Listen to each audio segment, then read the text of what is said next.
The front line is where we come together across our differences to do everything in our power to make a new America possible, where we can live in dignity and be free of fear. As part of the Movement for Black Lives Electoral Justice Project and the co-director of Highlander Research and Education Center, Ashley Woodard Henderson's words exemplify a deep belief in possibility, a recognition that the more we come together, the more powerful we are. And the more powerful we are, the greater the ease with which we can loose ourselves from our chains. Possibility is all around us and within us. We can find it in how and when we rest and care for ourselves just as much as how and when we show up to support our movements for justice. We can find possibility in our whole personhood, even when others call it into question. And we can find it in the collective energy that bubbles up and out into the streets, the polling places, our organizing spaces, and all the places where love, connection, and community abide. May we not only seek, but encounter possibility at every turn this day. And may the remainder of this week, this election season, in the midst of the work that is behind and before you, may it continue to be a blessing.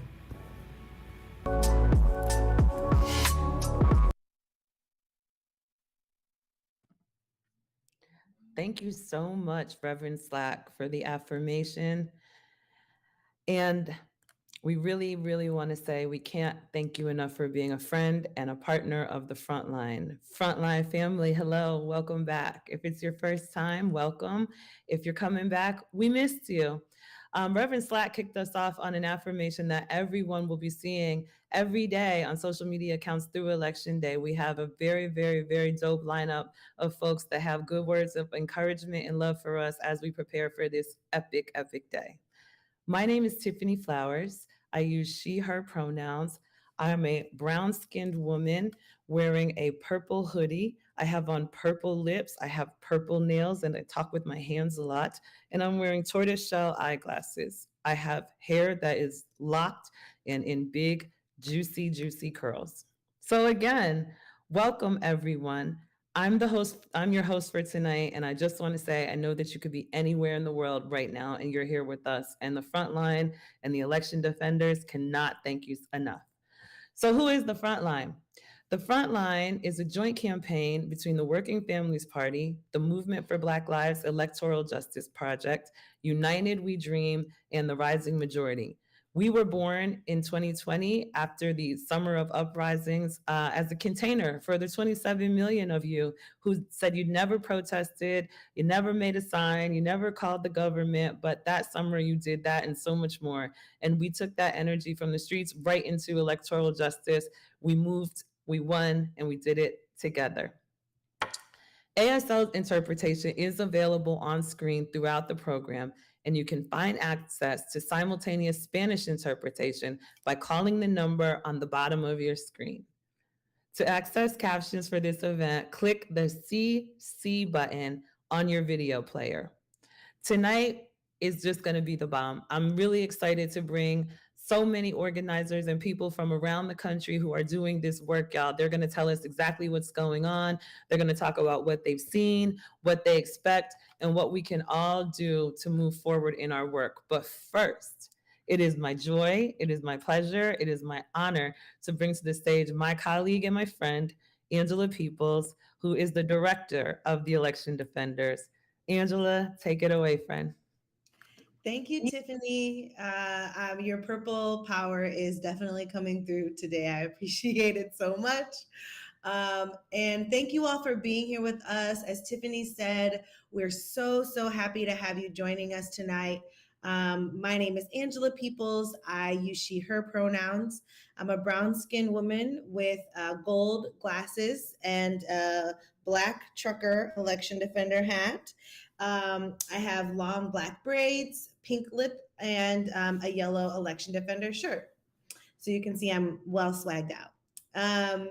I am, as Tiffany said, I'm the campaign director of Election Defenders, and I've just spent the last several months working and planning and dreaming with so many folks around this country that are so committed to making sure that their communities, that their families, their grandmas, their cousins, their aunties, that all of us have the opportunity to vote with safety, dignity, and joy. And that's what we're going to continue to get into tonight. I want to introduce my colleague and comrade, Hillary Holley, who well, Hillary, you can introduce yourself, and then I have so many questions I can't wait to get your thoughts on. Hello, everybody. My name is Hillary Holley, she, her pronouns. So I'm a Black woman, a little bit fair skin. I have black curly hair, but it's a little wet right now because I took a shower before this, which during GOTV season is amazing. I have a black shirt on. It has pictures of a bunch of Atlanta Black men who represent the trap, which I love, my people. And I'm just really excited to be here. We're excited to have you. Also, shout out for showering and just taking care of yourself in general. All of my organizers, election workers, especially people that are also, doing caregiving in other ways in your life. We see you. Continue to take care of yourself because we need you to get to this finish line, and we appreciate you. Hillary, so talk to us, right? You're the executive director of Care in Action. And so I know that you're based in the South in Georgia, but I know that your work is national. So can you tell us what's happening around the country as we're heading into the final bit, the last push, but toward the midterm election? What's the quick state of play? Yeah, so the quick state of play is that folks are voting, and midterm elections are actually my favorite elections because I like to say the closer down the ballot, the closer to home. So we have people all across the country showing up in Georgia, North Carolina, Nevada, Arizona, Michigan, Wisconsin, Pennsylvania, and we're voting. Especially Black people are voting. Black people, we're not giving up. We're still using our power. Like we understand that, voting sometimes it's not going to solve everything all at once, but we still got to vote. Like it's our duty to vote. And so we're seeing a lot of excitement across the country around voting, and it excites me. That's awesome. And, I'm glad that you mentioned, that specifically that people are voting and that Black folks are voting. Mm-hmm. What should people make of the way that the media is covering Black voters, especially Black voter turnout in the South and in places where we know it's so critical? What should we kind of make of that? So listen, this is one reason why I really fuck with election defenders and the Frontline, because to be honest, y'all, the media has not been adequately capturing the movement and excitement on the ground. Yeah. Like a lot of the time over this fall, you've probably been seeing some headlines like, oh, Black voter turnout, are they going to show up? Oh, look at the polls. The polling's bad. But here's the case. Like, first off, pollsters, especially like the big mainstream ones, they don't know how to poll our people. They just don't. They underrepresent us in polls. They don't oversample with us. And so now I'm excited because folks are actually voting. And all of a sudden the press is like, whoa, we're seeing historical turnout. Like more people in Georgia have already voted than they did in 2018. Wow. Like, for example, the first day of early vote in Georgia, more people voted on that first day than the first day of early vote in 2020 when Donald Trump was on the ballot. Wow. So folks are they're voting, and you're going to see the press being like, this is a shocker, but it's not. We've been doing the work, and they just haven't been covering it. And there's always this notion of this enthusiasm gap, right? There's an enthusiasm gap. And I really like how you mentioned that the polls do not always accurately reflect the perspective of our people. I feel like there is enthusiasm to vote is not always something that you can measure, especially for Black people, people who know what's up. They know that voting is not going to be the silver bullet. They know that the candidates aren't the people that are going to be, saving the day, but it is one tool that we must use. What do you say, or what can we say to people who our family members who are hearing about this enthusiasm gap and are getting discouraged or are getting a little bit worried and maybe thinking they're not going to show up? Yeah, so a couple things. I think first it's important to come to our families and our friends when they say that with understanding.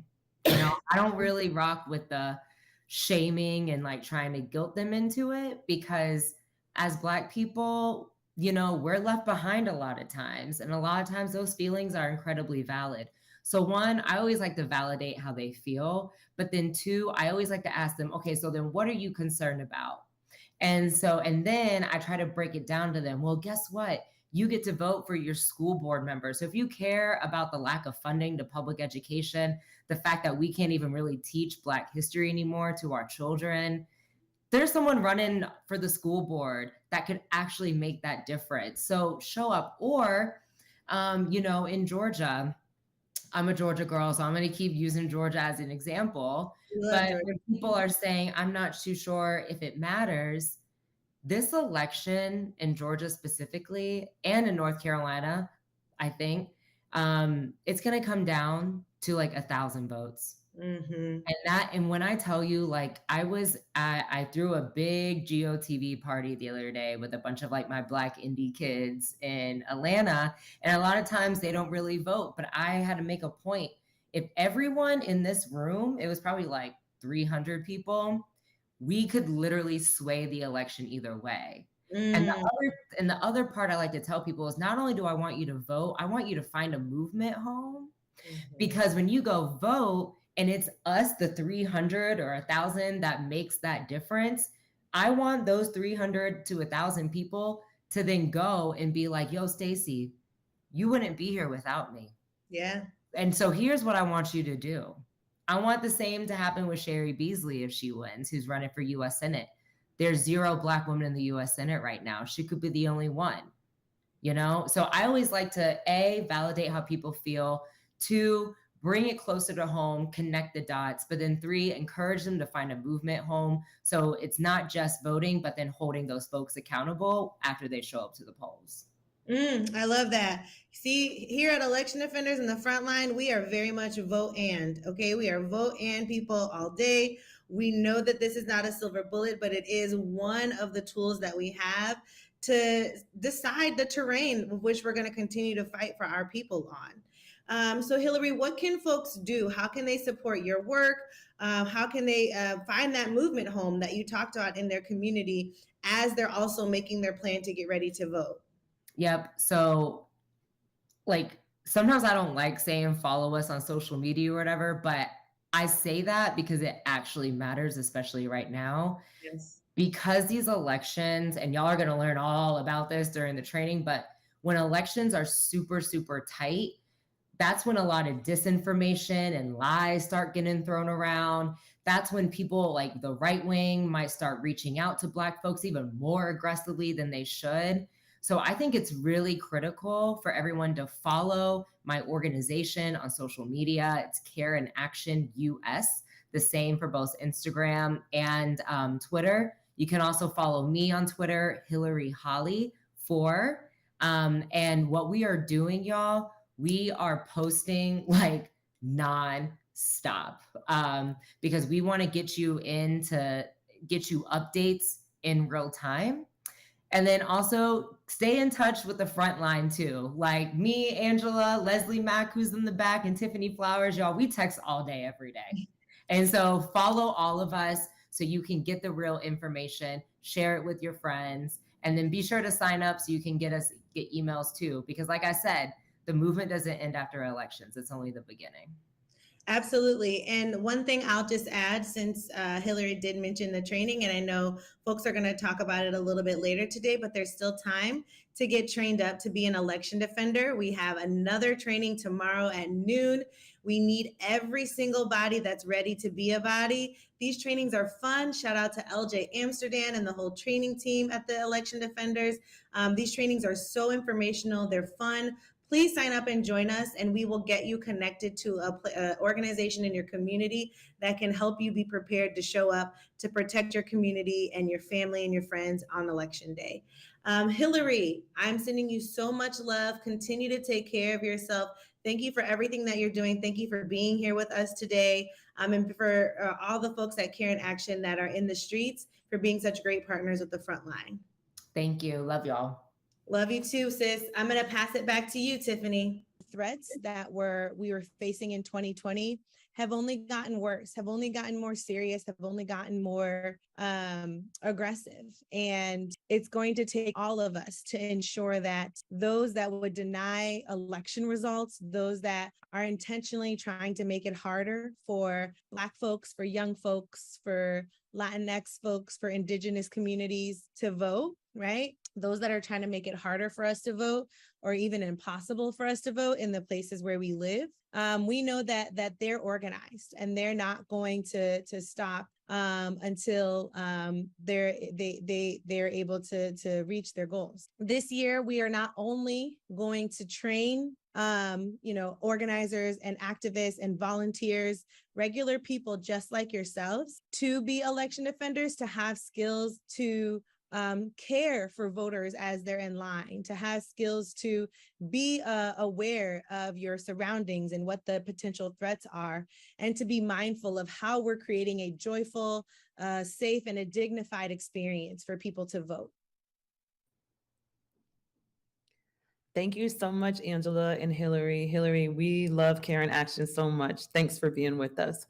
Up next, friends, is what exactly you came for. We have some super, super dope frontline organizers about to bring us up to the moment information from Arizona, Michigan, and Pennsylvania. So it is my pleasure to welcome our partners and our friends, Deanna Ford of Arizona, Laura Misumi of Michigan, Cecily Hartwick of Pennsylvania, and Deborah Rose of Pennsylvania on stage to give us some time, some energy, and some report back. So one by one, I'm going to ask you all, I will call on you to please just give a description of yourself, what organization you're from, and what state you're calling in from, as well as your pronouns. And I'll start with you, Deanna. Well, hi, everyone. I'm Deanna Ford. I am a brown-skinned woman. I use she, her pronouns.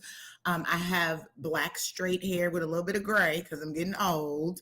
I am wearing Black framed glasses and some election defender swag. It is yellow with a bright yellow neon with Black writing on it. I'm so happy to be here. I come from BPCAZ, that's Black Political Cultivation, Arizona, and we are stationed right here in Phoenix, and I am actually the field and organizing minister. And I will pass it back. The minister of organizing, hallelujah. All right, Laura, tossing it over to you, friend. Sure. Hi, everyone. My name is Laura Misumi. I use she and her pronouns. I am an East Asian woman. I have brown hair that's got some purple and blue in it, and I have rose gold glasses today. I am here representing the Michigan Election Defense Coalition, and I am the coordinator. Organizers really do have all the swag. I think that's why I can't give this work up. Seriously. Cecily, I'm going to toss it to you, friend. Hi, everyone. I'm Cecily Hartwick. I use she, her. I'm a white woman with curly red hair. And at times I will don my Phillies cap because Deborah and I are committed to representing the Phillies on all national calls this week. Go Phils. I work with Pennsylvania Voice, and together with All Voting is Local and Deb, we're leading the Pennsylvania Voters Decide table in Pennsylvania this year. I will allow it, Cecily, because I went to Temple. I'll allow it. Deborah, last but certainly not least. Hi, my name is Deborah Rose, and my pronouns are she, her, and I work at All Voting is Local. And I am a white woman with red hair that's wearing a green hat because I didn't shower yet today, but it is going to happen. And I am also repping the Phils, and I went to Temple University. And I'm so excited to be here. Thank you so much, Tiffany. I know. Hooty hoo! Oh my I know. goodness. So that's really dope, and we have to catch up about that offline. Really just want to say first and foremost, folks, to Deborah's point, we are all working so hard, and thank you for your transparency about the fact that you haven't been able to do other things because you're working so hard to take care of, democracy. And I also want to just say thank you all for being here, and in the spirit of democracy, what you're doing, not just this election season, but what you do every day, all the time to hold the line for our folks. So I want to get into how you're preparing your actual volunteers in each org for election day. And I know Cecily and Deborah are going to tag team. So I'm going to throw it to Laura, then Deanna, and then Cecily. So Laura, how are you preparing your volunteers? Sure. Well, I actually just came from one of our general meetings, but just to offer a little bit of background on that too, because we are a coalition, we are kind of reviving the Fight Back table that existed in Michigan in 2020. And the way that we really organized ourselves then and are doing so again this time around as well is we're creating local grassroots mobilization teams that are called action councils. And so the goal for that is to really kind of layer on top of all of the coalition constituent organizations' election protection efforts. We have a lot of folks that are trained up as poll monitors and poll challengers. And the goal there too is to make sure they also go through the election defenders de-escalation trainings and voter care training so they're prepared on election day to nip things in the bud while also supporting local actions moving forward. Ooh, the work. Deanna, you want to get into your, I'm sure, elaborate plans for election day in Arizona? Well, hey everyone. We're excited to be doing the work as well. We did a 100% grassroots approach. We went into the communities that we wanted to engage. We gleaned from there and got all of our volunteers from there. And I'm super proud that we have volunteers of every age, just about every walk of life that just came out and really wanted to do work. And so we've been really focused on voter care leading up to election day. And some of the work we've done was just go into the communities and pass out what we call voter care kits. And that's just engaging the folks, reminding them to vote, reminding them when election day is, giving them an important website, and then a couple of snacks that they can just grab and take with them on election day if they didn't eat or what have you.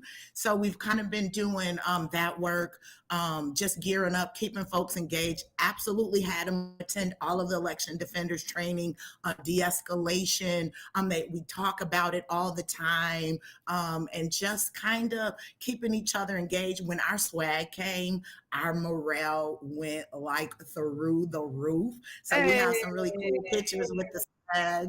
So yeah, that's about it for us. Just trying to keep our folks engaged. We got seniors, y'all, involved in helping us do this work. We have young folks. So super excited about just the diversity of our team. That really makes me smile. And I was hoping that you mentioned the snacks because I was on a call earlier with Deanna and she was like, we were like, well, what's in these voter packets? And she was like, snacks and information. So I was like, I hope she shared that with the people. And it thrills us that you got your swag and that it was a boost because look at it. Hey, we know, right? These days are long. Yes. These days are long. This is a long, long fight. And so anything that could bring, a little joy to the team, that really makes me smile. Cecily, Pennsylvania, what a time to be alive. Truly. For better and for worse. So we in Pennsylvania, there are so many movement organizations that are part of the election protection infrastructure that we built, also kind of building on the Fight Back table, but also that existed before. And so we were lucky enough to work with election defenders to have a train the trainer, where all of our organizations got trained, and they in turn are training their own members. So we, through that, have built a really diverse, geographically spread out set of volunteers that are going to be working on election day. It's very exciting. And I know it's such a big state and so much work. And I'm just so thrilled to know that you guys are there. Do you have anything to add to that, Deb, or are we moving on?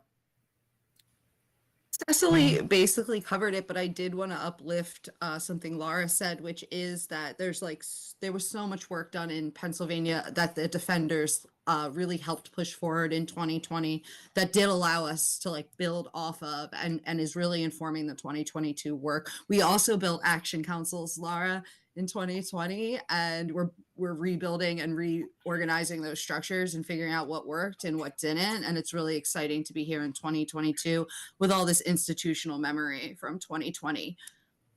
It is really refreshing. And it's one thing, first of all, thank you for saying that. And shout out to Nalini Stamp, shout out to the A team, shout out to Maurice Mitchell and all the people who really, Shauna Foster, LJ Amsterdam, so many people in 2020 really had the foresight for what this could do for our folks and put energy and time and a lot of intention into it. And as organizers, right, we don't always get a manual to pick up from. Oftentimes we're starting from scratch or very little, piecing it back together. So it is really refreshing to have something to build on. And I appreciate you highlighting that. So you guys all talked about the great people that you're helping to prepare. I'm curious about what have you all seen as the motivating factors? Like, why are people, it's dark, it's grim right now.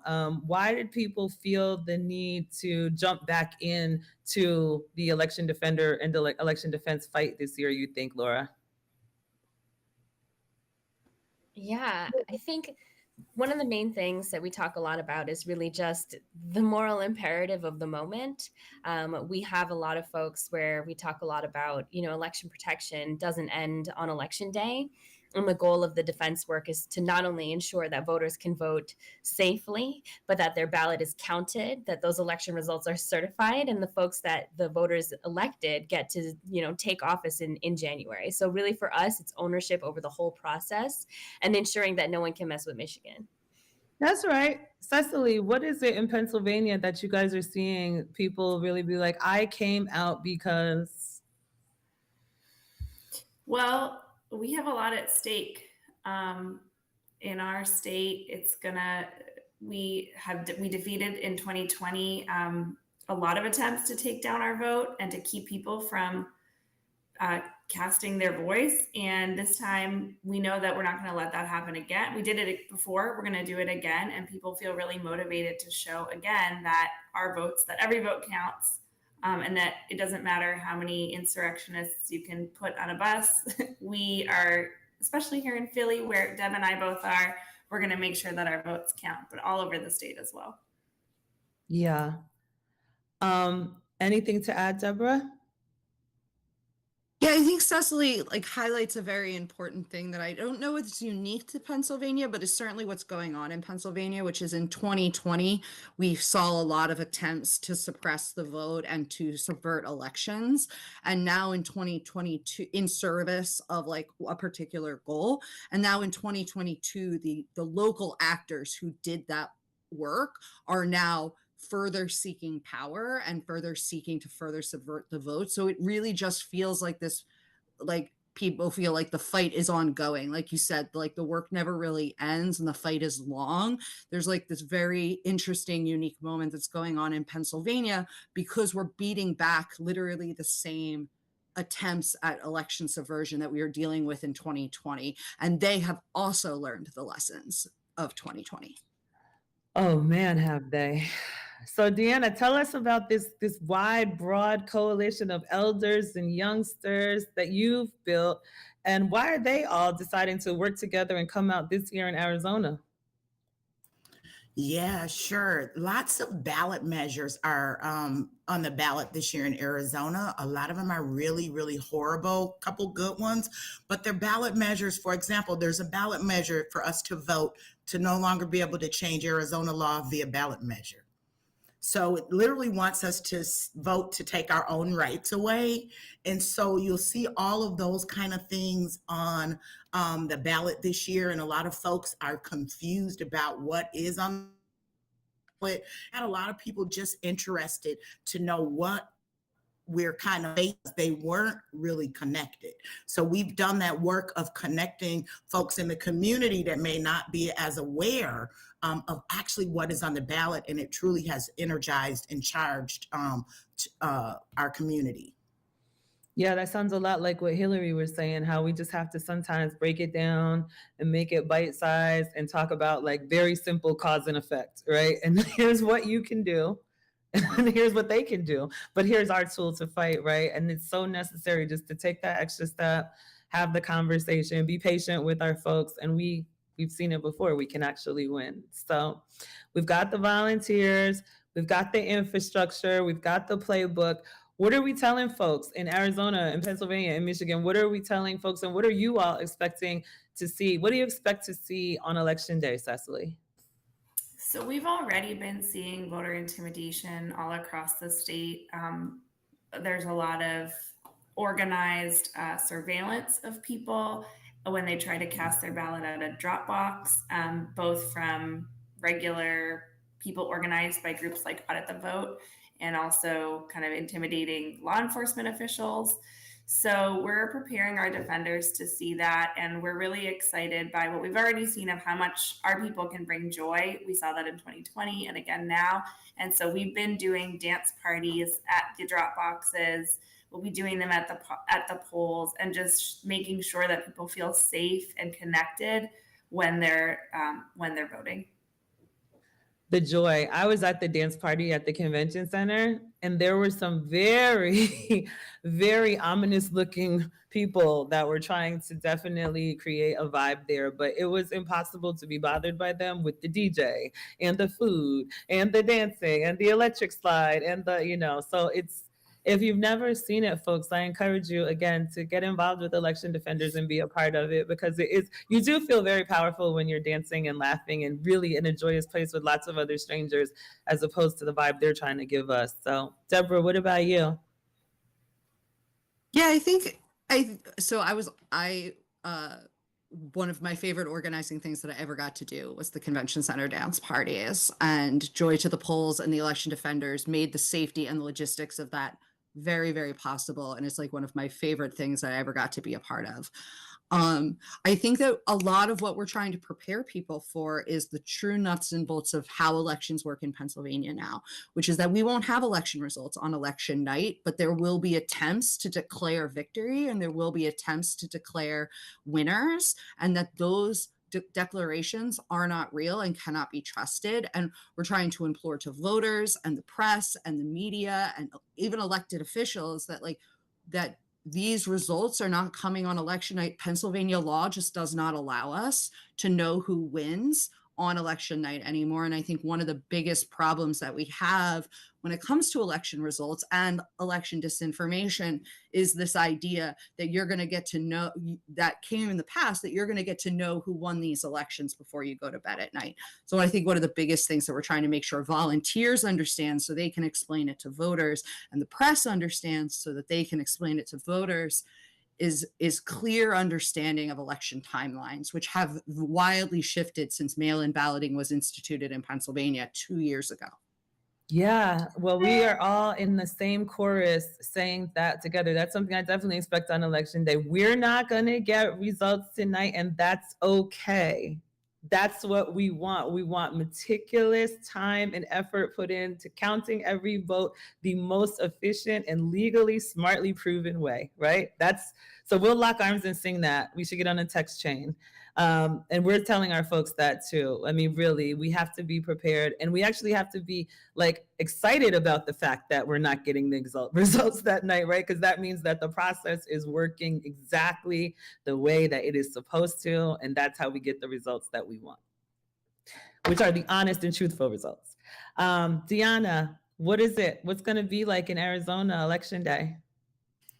Yeah, it already has kind of been a little crazy with folks parked with tactical gear, watching ballot drop boxes and all kind of stuff. So we're really not sure what we're going to see. We're thinking it's going to probably get worse toward the end of the night as more folks head to the polls. So we're just prepared. We've kind of tripled our shifts for the ending of the night to make sure that there are plenty of folks at every polling location so that folks are able who get in line before 7 are able to vote. So I'm suspecting there may be some challenges around folks being in line at some of the longer lines. There has been some misinformation going around. So we want to just make sure folks have the right information, and then just that bringing that joy element to any situation that's got the wrong energy, because I'm sure we will see the wrong energy showing up at these places. Ooh, but we're not having that. We got Sage. We're gonna be covering ourselves in good wishes and intentions. You know what? When you just said that, the stay in line is another thing that we're going to be parroting. But you know, it's really, really. Leslie Mack and I were talking about this. I think that the election defenders might have inspired Beyonce. I'm just saying, because in that Cuff It song, she says, "We're voting out 45. Don't get out of line." Ooh, ooh, ooh, ooh. I'm just saying, we might have inspired Beyonce. Our joy and our dancing and all of that work that we did in the face of all that attempted suppression and anger and COVID, and really did it. I think our work moves mountains. I just wanted to add that. Laura, tell me what it's going to be in Michigan. Yeah, I just want to lift up exactly what Deanna said. We're going to bring the joy to the polls. I think we've seen a lot of folks, be afraid and have anxieties about things they've seen on the news and things that they're not entirely sure about. And we want to make sure that we're not amplifying that message, heightening anxieties, but instead we're saying that we take care of us, right? Michiganders take care of Michiganders, and we're going to be out there at polling places to make sure that folks can vote safely, and that we are going to be diffusing any bad vibes with dad jokes and a lot of joy and a lot of laughter. And we also want to acknowledge we've seen these things before. They're things that we can anticipate. We saw them in 2020, and in Michigan we've seen them a number of times as well. And so for us, we want to help remove some of the anxiety that comes from the unknown and counter it with joy. Yes. And I love that each of you has like a joy strategy. That is that actually brings me joy. It's like, this will happen and then we will be joyful. And I just want to say to the audience, friends, we don't say these things to scare you. We say this to let you know that we don't agonize, we organize. We're not gonna back down. We're not gonna walk away. We're not gonna not do our inalienable right, which is to vote for the laws and the ballot measures and the people that we want to be the leaders and the people that we want to follow and the people that we can work with to build the just society that we all want to live in. So don't be scared. We're telling you all of these things as a foreshadowing so that if you see it, there's also us, your folks. Like Laura said, we got us. We're telling you, it could be that, it could be none of that, but no matter what, you'll see the election defenders. You see our emblem in the top corner. The election defenders will be dressed in clothes that have that exact emblem on it. Deanna has the shirt on, and we will be there and we will get through this together. Yes, yes. So I have one last question, friends, and I think this is really, really one of the most important ones. I want to hear from each and every one of you. How can folks support the work who are not in your state or who are in your state? Please let us know. I'm going to do a rapid fire. We're running it down on time here. Deanna, you start. Please let us know. BPCAZ. BPCAZ.org. B as in boy, P as in paw, C as in California, AZ, Arizona, BPCAZ.org. Our link tree has links to all of our activities and events. And also, if you want to join Election Defenders, if you're in Arizona, we still got room on the team for you. So make sure you connect with us. Yes. Yes. We got room. The doors of the movement are open. Laura, talk to the people. Where can they find you and or your work, your org? Where do you want to send them? Yes, wemakemichigan.com. That's wemakemichigan.com. And, it's really important, again, that we're uplifting all of the beautiful things. So rather than, sending around debunking myths of, bad things, talk about all the great things that you love about Michigan and all the great things that you love about everywhere else and all the possibility that we're voting for this November. Thank you very much, Laura. Cecily and then Deborah, please tell the people where to find you, where to send. I'm going to ask Deb to list the accounts that everyone should follow, but I'm just going to say tell the story of how powerful we are in Pennsylvania, and also follow the election defenders, because when we need people phone banking a few weeks after the election, when we're expecting to have to make a lot of calls into specific counties, we're going to let election defenders know and ask for your help, and they'll let you know. So that's one way you can support us. And Deborah? Yeah, just like Cecily said, in 2020, there was so much support from outside of Pennsylvania, uplifting how powerful and the joy as resistance vibe that we tried to meet a lot of violence with. And it was an incredible thing that was helpful from afar. And just if you see content from the streets of Pennsylvania, please uplift it. Please show that we are greeting an attempt to sabotage an election with a lot of joy and a lot of dancing and a lot of puppets. We made new puppets. The accounts that we would love you to follow are PA Work and Families, which is PA Work Families, at PA Stands Up, shout out to PA Stands Up, API Pennsylvania, and the ACLU of Pennsylvania. Those are the organizations that are going to have the best information and the best on the ground reports of what's going on in state. I really, really, really appreciate that. I appreciate you sharing all those handles. I appreciate multiple sources for good information, because man, oh man, in these days, do we need them. Deanna Ford, Laura Misumi, Cecily Harwitt, and Deborah Rose. Listen, I appreciate you all so much. The work that we've been able to accomplish together this election season. I'm sure this won't be our last meeting, friends. And I promise I'll see you on the other side. I'll see you in Signal chats. I'll see you in text messages, on the internet, and all those places. Please, friends, be safe. Give all of your love to the field team, all of our love to the field teams, the organizers, and the election defenders. And please, please take good care of yourselves. Thank you. Thank you so much for being here. So friends, my friend Angela's come. Angela, there you are. You know, I had to come back to kick it with you for a second, Tiffany. I mean, I appreciate it. I mean, what an incredible panel. You were watching? I was beaming, honestly. I was like, this is amazing. These people are incredible. I mean, truly, you know, it really is just so powerful to hear. I know we're all getting inundated with like the media telling us all of the terrible, horrible things that are happening. And it's just really important and grounding to know and to be reminded of how organized and powerful and joyful our version of Election Day is. And it's really just, it's not even Election Day, it's a season, right? Voting happens to end on November 8th this year, but people have been voting for a long time already.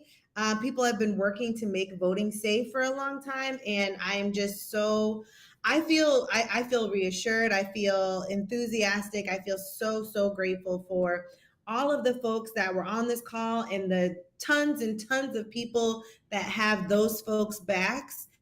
Because we got us, you know, as my sis Laura from Michigan said, we got us. We're going to take care of each other. And that is something that you have to hold on to on your way to drop your ballot off, on your way to vote early, on your way to remind your family members to vote early. Don't fret. We got us. That's the word. We don't agonize, we organize. And actually, I was actually thinking as I was listening to them talk about my family across America and just thinking about knowing that people that have been in trainings with us, people that are part of our trusted network would be the people that my family and friends could turn to, actually lowered my shoulders. And all the anxieties kind of melt away when you think about the robust training and program, which I know you're going to talk about. So I'm going to let you do that. I just want to say one more time, thanks to you, Ange, for being a wonderful colleague, a super co-host, and the great conversation you had with our friend Hillary Holley. I also, one more time, want to shout out our good friends who are so busy and inundated with work, but made time to kick it with the election defenders in the Frontline. Deanna Ford, Laura Misumi, Cecily Harwitt, and Deborah Rose. Thank you, friends, again. Thank you, Ange. I'm going to turn it over to you. Peace, family. I'm going to see y'all on the other side. We're going to get it done. Let's go. Absolutely. So just a couple of things really quick before we head out. I want to remind you, like I said earlier, there's still time to join us and we need you. We will be so grateful to have you. You can attend an election defender training. Our last one is at noon Eastern tomorrow. These trainings are amazing. They're so much fun. And the information is stuff that you'll be able to use on election day and for many days afterwards. Go to bit.ly/defend22 to sign up. And then you can also stay connected with the Frontline and learn more about the election defenders. If you text Frontline to 30403. As Tiffany and all of our incredible panelists said, we're not going to know. The days of going to sleep knowing the results on election night are over, which is great. That's fine. That means that more voting is happening. The more people that vote, the better we all are. And we want to allow the time that's necessary to count those votes in the most efficient way possible. And so if you text Frontline to 30403, you can stay in touch with us. We'll make sure that you know what we know when the results are coming in and where the opportunities are to continue to support our friends that are holding the line. I also wanted to let you know that there is while we have our first responder training happening on Friday, there's also a de-escalation training that you can attend that a smaller group of folks are doing. But if you are interested in that, you can email social@thefrontline.org. If you want to know more about that de-escalation training, which is in addition to the first responder training that we're offering, you can go to social@thefrontline.org and we'll get you the information that you need. Last thing to say is we'll be back, right? We'll be here. You see how much fun we have when we're in our calls doing our conversations here. So we'll be back on for an election eve GOTV pep rally with our very special guest, Mr. Maurice Mitchell from the Working Families Party. So join us on November 7th at 7 p.m. Eastern. Until then, we'll see you on the front line. Thank you so much.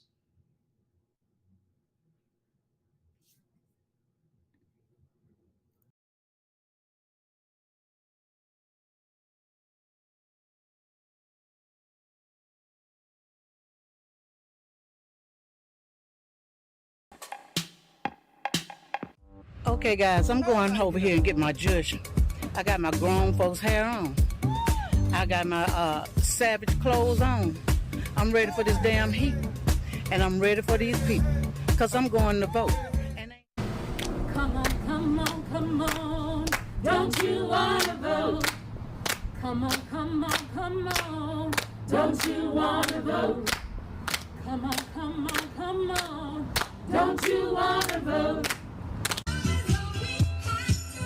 We are monitoring the election to make sure everything goes all right, and we're going to do it right. And then we got protection with us if any trouble come up. We have monitors. That's me. Yeah. Miss Jackson. This is the NAACP. Miss Jackson. The oldest one in the game. All right. All right.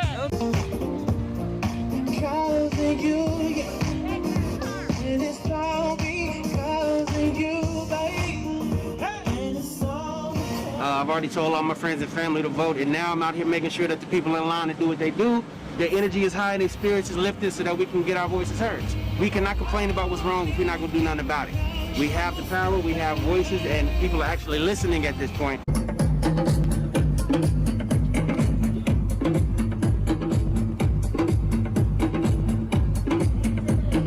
Women beat their men.